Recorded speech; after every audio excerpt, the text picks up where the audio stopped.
और जब जब इन गांवों में वो विजिट करते हैं तो मुखबिरी उन पर बनाए रखते हैं, उन पर नज़र बनाए रखते हैं।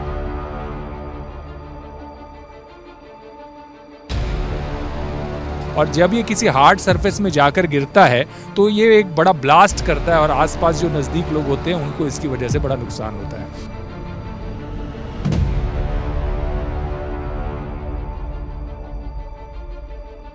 जिस तरह के साइज के ग्रेनेड होंगे उसी के हिसाब से ये लॉन्चर इस्तेमाल किए जाएंगे।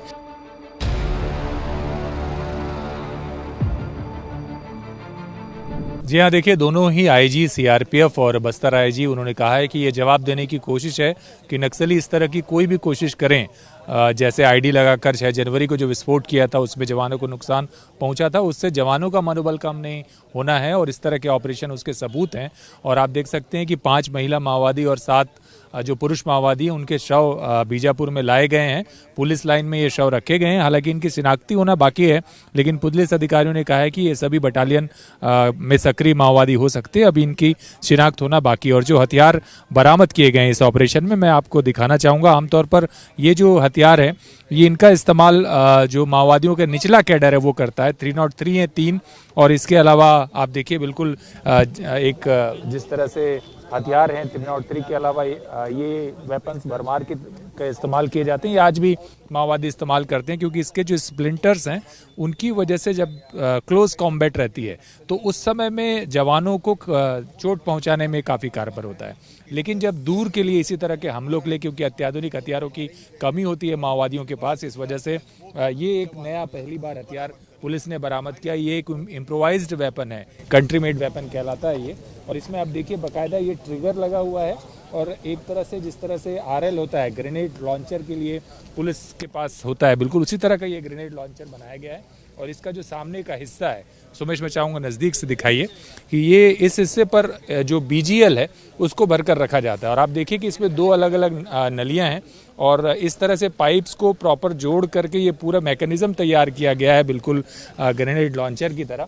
और ये इसके जो ग्रेनेड्स होते हैं जो बीजीएल कहलाते हैं उनको इसमें लगाया जाता है। आप देखिए कि बीजीएल के ऊपरी सिरे पर ग्रेनेड की तरह ये पिन लगी हुई है और जब ये किसी हार्ड सरफेस में जाकर गिरता है तो ये एक बड़ा ब्लास्ट करता है और आसपास जो नज़दीक लोग होते हैं उनको इसकी वजह से बड़ा नुकसान होता है। तो ये बीजीएल एक सशक्त हथियार की तरह धीरे धीरे इम्प्रोवाइज्ड करके नक्सली इस्तेमाल कर रहे हैं। साल 2009 से इसका अलग अलग स्तर पर निर्माण हो रहा है नक्सलियों के द्वारा और ये अभी बहुतायत में, चाहे किसी कैंप पर अटैक करना हो या फिर जब पुलिस पार्टी की घेराबंदी तोड़ना होता है उस दौरान नक्सली इन जो ग्रेनेड हैं उनका इस्तेमाल कर रहे हैं। और आप देखिए इनका आकार भी अलग अलग है। तो ये जो लॉन्चर हैं ये इसी हिसाब से बनाए जा रहे हैं कि जिस तरह के साइज के ग्रेनेड होंगे उसी के हिसाब से ये लॉन्चर इस्तेमाल किए जाएंगे। और ये अलग अलग साइज के, ताकि लेकर चलने में सुविधा हो। बड़ी पार्टी है तो वो बड़े आकार का ये लॉन्चर लेकर चलेगी। तो इस तरह से सारी चीज़ों को नक्सली इस्तेमाल कर रहे हैं। कोई अत्याधुनिक हथियार बरामद नहीं हुआ। इससे पता चलता है कि जो बटालियन से जो मौके से निकल कर भाग निकले नक्सली थे उन लोगों ने अत्याधुनिक हथियार ले जाने में साथ में वो कामयाब रहे हैं। और बाकी भी आप सामान देखिए, ये अत्याधुनिक किस्म का सामान है जो आमतौर पर देखिए वॉकी टॉकी और इसके लिए जो नक्सली इस्तेमाल करते हैं ये वायरलेस बातचीत के लिए इसका इस्तेमाल करते हैं। और साथ ही साथ जो आप देखिए कि ये जो ट्रेस करते हैं अलग अलग चैनल्स, उसके लिए ये बॉक्सेस यहाँ पर मौजूद हैं, प्रिंटर है और साथ में ये बड़े बड़े विस्फोटक हैं जो पुलिस ने मौके से बरामद किए हैं। इन्हीं बड़े बॉक्सेस में, इन्हीं बड़े डब्बों में नक्सली आमतौर पर ऐसे विस्फोटक लगाते हैं कहीं पर जब पार्टियां उनको फॉलो कर रही होती हैं और उसके बाद घटना को अंजाम देते हैं। और सबसे महत्वपूर्ण जो नक्सल कमांडर होते हैं उनके ये दस्तावेज हैं, ये दवाइयां हैं, मेडिसिन का सेट है। हमले जब होते हैं तो क्योंकि तुरंत ही जो दर्द को कम करने के लिए या एंटीबायोटिक के इंजेक्शन देने होते हैं उसकी ये पूरा सेट उनके पास है।